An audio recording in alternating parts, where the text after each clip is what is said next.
Record button. I see. Okay, we're recording. Good. Hey everyone, YouTube and wherever everyone's watching. Welcome to my second episode of my podcast, the No Regrets podcast, and I have a special guest on tonight, and that is my dad, who has the same name as me. So, I'll just do a brief introduction. So the reason why I decided my dad would be good to interview is because he's been through a lot and I feel he has a lot of good things to say. And I also feel like he's ending well. Ending well is something that I talk about quite often with those close to me. Right now, my dad is in the last stages of his life, and I see a lot of people not end well, with leaving a legacy of knowledge and wisdom and reputation. And I'm very happy with how my dad is choosing his ending. And so I wanted to share that with everyone. So, a couple things about my dad is he's a retired tobacco farmer. He's been married 50 years to my mom. And he's had some health issues over the last few years. The first one being prostate cancer in 2016, which ended up going into remission. He had a stroke in 2018 and went blind in his right eye. And then this year in April, he was diagnosed with stage 4 advanced cancer, multiple myeloma. And so it's been a very interesting time. And something that I'm really impressed about is how you've handled all these things. Okay. So that's why I wanted to bring you on this podcast, because I feel like you've got a lot of value and a lot of good things to share. So that is my introduction. And so thank you for coming on. I'm happy to be here. And why does this topic matter to you of living without regrets? Well, first of all, life is short, which I'm finding it's getting shorter every day. And you've got to have a clear conscience of what you've done and what you're about to do. You've got to be kind to people. And in my case, I spent a lot of time with my dear father when he was in the end time of his life. I would spend every day with him and listen to what he had to say. As I say, life is short, and that's about it for that aspect. That's good. Do you try to live without regrets, and what does that look like for you? Absolutely. I put in a lot of time listening to people. I spend a lot of time praying. And I got into reading the Bible now. I'm a born-again Christian. And what I find is you try not to give advice unless it's asked for. Unfortunately, your children never ask you for advice, so you have to volunteer advice periodically. Which they all dislike. It's true. Going back just to touch on what you said, I just want everyone to get caught up on what happened this year. After you were diagnosed with stage 4 cancer, you made yourself right with God. True. You started coming to church with us, reading your Bible, and you got baptized. And I got baptized in the summer. That's right. The best things I've done. And I think that's awesome. Year, I'm really happy that I got baptized. And now I'm attending church with the family, and I'm enjoying it immensely. And it's interesting because a lot of times it takes us tragedy for things, there's good things that can come out of it. This is true. Like the opportunity for you to make yourself right with God. You were diagnosed in April, and you're still here with us. Yes. We were able to make a lot of memories. Yes, and that's very true. Even though it's terrible news, a lot of good has come of it. Oh, absolutely. As I say, dying is just part of life, so I'm not worried about it at all. It would be nice to be around so I could teach my grandchildren to drive, but it doesn't look like that's going to happen.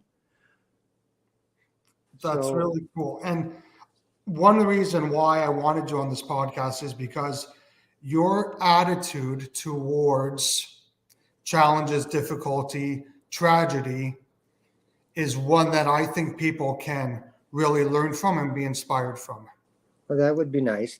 Well, plus I have a family that I get along well with. I We love each other, and that helps immensely with the backing of the family. Because I remember you saying when you had the stroke in 2018 that you thanked God he didn't take both your eyes. Absolutely true. And when I lost the one eye, I prayed to him and thanked him for not taking the second one. And that's And very true. I think most people in your situation would be angry. Uh, Possibly. And when I found out had advanced cancer this year, I thanked him for the time that I have to get ready between the legal and family gatherings that we've had. And I've enjoyed every minute of it. As I say, there's no regret there at all. In fact, it was nice to have a heads up so you know what's coming down the road. Exactly. So there's no surprises. So, how do you move forward from past regrets in your life? Well, I made a few notes here. It's okay, read them. Pardon me? It's okay, go ahead and read them. Well, I'm not going to read them, but I guess my past regrets that one of the ones are I wish we would have started a family earlier rather than later in life. That's the one. And being in farming, I kind of wish that we would have expanded many years ago and diversified. But at the time, I didn't have the opportunity, so it never happened. My regrets. Other than that, not a whole lot. When you say, so let's go back to the first one. Why is it a regret not having a family sooner? What would have been different or better, do you think? Well, my children would have been a little older, maybe a little more mature. Thank you. We'd be closer in age, I guess. That's true. That's very true. We could all get our old age pensions together. And to diversify, what would you have done and why do you feel that's a regret? Well, at the time, we could see the writing on the wall that the tobacco industry was taking a beating. So I would have liked to have advanced and gotten involved with either corn and soybean farming or ginseng or something of that nature. And unfortunately, at the time, the opportunity wasn't there and the financial ability wasn't there. So, okay. Do you have any regrets, even smaller ones, from the past 12 months? No, I really haven't. I feel that I'm attending church. I'm reading the Bible. My wife and I communicate a lot. Everything seems to be going quite nicely. Other than that, I really don't have any regrets and no anger issues and not upset about anything other than the cold weather's coming. That's right. Me too. And I'm a biker, so I can't bike this time of the year. No, that's right. Why do you think it's so hard for people to live their lives intentionally and without regrets?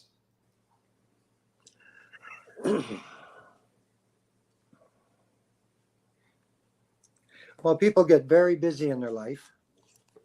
They hear a lot of adverse information on the television, and it's really hard for them to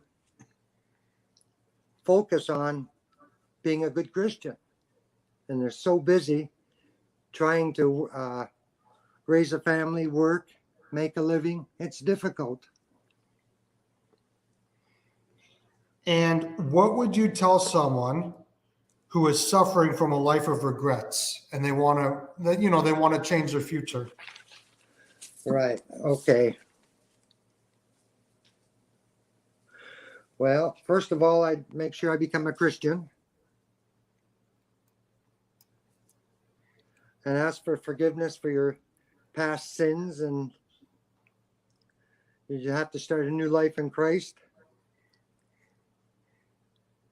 And He'll lead you forward. And you're going to have to change your attitude towards virtually everything. People, family. Cool. And it's interesting because you've become a totally different person this year because of everything that's happened to you. And I feel like your perspective now is much different than it used to be. Well, that's true. I have different interests now. Yeah. Absolutely. So there's a saying that talks about the pain of discipline versus the pain of regret in your life. You'll Say that read again. the pain of discipline versus the pain of regret. You'll always deal with one or the other. Either discipline of living an intentional life or looking back and regretting that you didn't. Whether it's trying something or getting in physical shape or focusing on your relationships. So I just wanted you to comment on your thoughts of that, the pain of discipline versus the pain of regret.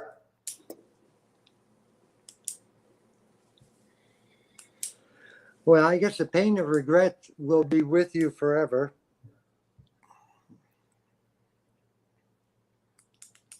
And you just, geez, that's a hard one. That's a hard one. Because like we're here doing this podcast at 6:30 at night after I've worked all day, and I could be home eating supper and watching TV, but I'm choosing to be here. So is that a regret or? No, I think that's a discipline. Oh, that's a discipline. To keep from having that regret. Well, the discipline, I guess, would be you in your knowing that you want to get along with the people around you and you make an effort. And basically you listen rather than give advice in a lot of cases. A lot of times it's so much easier to give advice not knowing their whole story. So when you're talking about people who are, say, struggling with that, you talk about, not jumping to giving them advice, but more listening to what they have to say. Absolutely, yes. Everybody has a story they'd like to tell someone, so you've got to have the ability to listen to their story and not start telling them your problems. Cool. At least that's what I think. What role does self-reflection or accountability play in people's lives, like with the goal of living without regrets, in your opinion?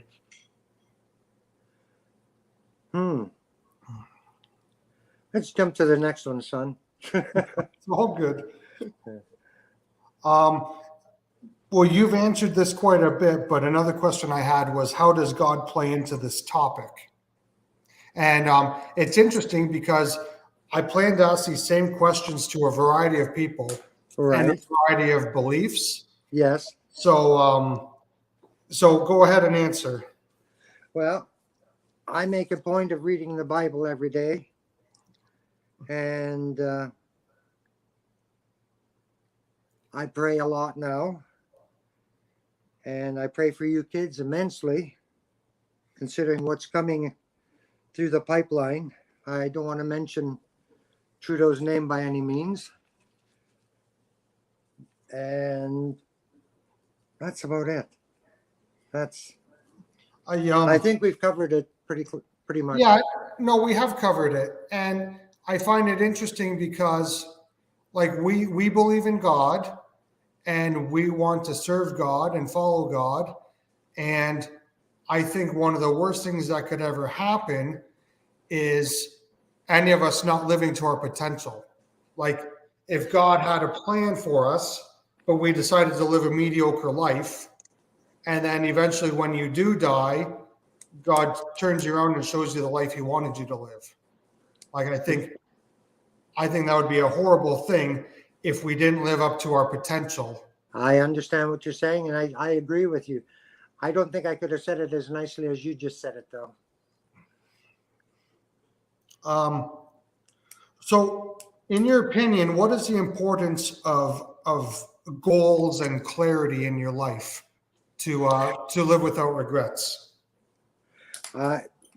Once I believe, once you realize that there is a God and truly believe in what he has said in the Bible, you realize the mission in life is to be at peace with Jesus Christ, and things in life get easier after you follow his direction. Cool. What does life with less regrets look like to you? Well, at my age, there's only one way to go. And as I mentioned earlier, I made peace with my Lord. I read the Bible constantly. And I pray for not only for family, but I pray for people that I think need help. And I hope they get answers. Cool. I don't have a lot of other regrets right now, and I guess the other thing is you want to make sure that you don't fall back in your old ways of doing things, because you can get sidetracked so easily. So you have to focus. And as I say, in my case, I try to read the Bible once a day. Cool. I told God that if he keeps me alive, I could just keep reading the Bible. And I'm waiting for an answer, but I presume it's yes, because I'm still here. Yeah, you're still here. And then I told him I'll read it a second time so I can understand it more clearly. So I might be here for quite a while yet. You never know. Good. That's what we would like. It's interesting because I'm not afraid of death, and I'm not afraid of you dying. And I'm not afraid to die either, and I'm not afraid of death, because I truly believe in heaven and hell, and it is what it is. I think it's a massive weight off your shoulders if you can live life that way. Oh, I totally agree with you, because if you're worried about dying, it can make for a miserable life. And another aspect is being aware of your mortality, that any of us could go anytime, I think would and should help you make different decisions than you might normally. That's very true. Absolutely. Like I'm 38, if I only have 2 weeks, how am I going to live my 2 weeks different than I normally would, or a month or 2 months? And so I think being aware of our mortality in general is a very healthy thing. Oh, I totally agree with you on that. Because in my case, they used to talk about a bucket list. I'm doing what I want to do. Pretty well anything that's been on the bucket list I've done, and I've enjoyed myself. That's cool. And honestly, I think through your story this year, you've been an inspiration to everyone around you, Well, that's nice to hear. because most people know you from your whole life. And then to see this change, to see it before their eyes, most people don't witness that. And so for people to actually witness it, I think it's really something. I agree with you. And it's a total change in attitude and your being. So if you were talking to someone who had a lot of regrets in their life and they wanted to change, what steps would you tell them they needed to take? Well, I would, first of all, I'd say you should get baptized. And if you follow Jesus Christ, our Savior, He'll lead you in the direction that He wants you to walk in. Now, because there's going to be a lot of people watching this of many different beliefs and some people that don't believe anything at all, how would you answer that question for someone who doesn't believe anything?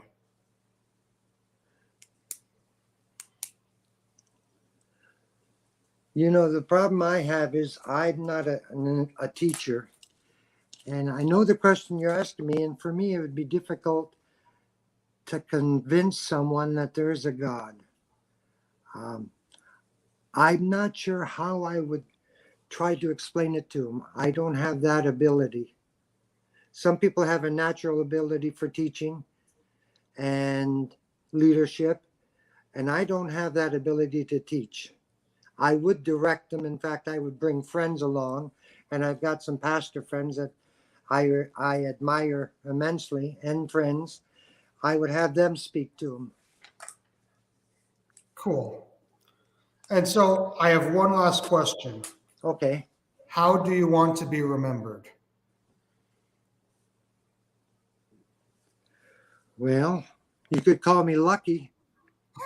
I've I don't want to call you lucky. had cancer, had a stroke, and I had cancer again. That's a good question. I wish you would have mentioned that to me earlier. I think I did. So, like, One of the things that you do have to do, you have to make things right with people as well. Mm-hmm. You've got to make peace with friends, family, enemies, and hopefully they'll listen to you. In a lot of cases, they won't. Some people, they'll die with anger on their mind, and it's such a shame. A lot of people won't listen. You can tell them all about God, and they just won't listen, and they're angry. And a lot of times you don't know what they're angry about. You try to listen to them to try to understand, but in a lot of cases, it just doesn't come across, unfortunately. I think a lot of times people that are just angry, they don't know what they're angry about. That's very true. Very true. So I just want to rephrase the last question. Okay. So let's say at your funeral many years from now, what do you want people to be saying about you at your funeral?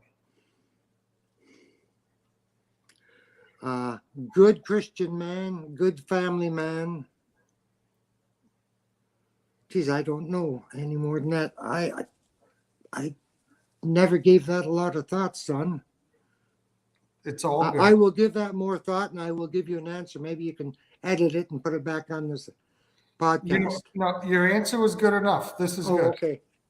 Your answer was good enough. Okay. Is there anything else you'd like to add that we haven't talked about? Not really, no. I think you've covered most of the topics.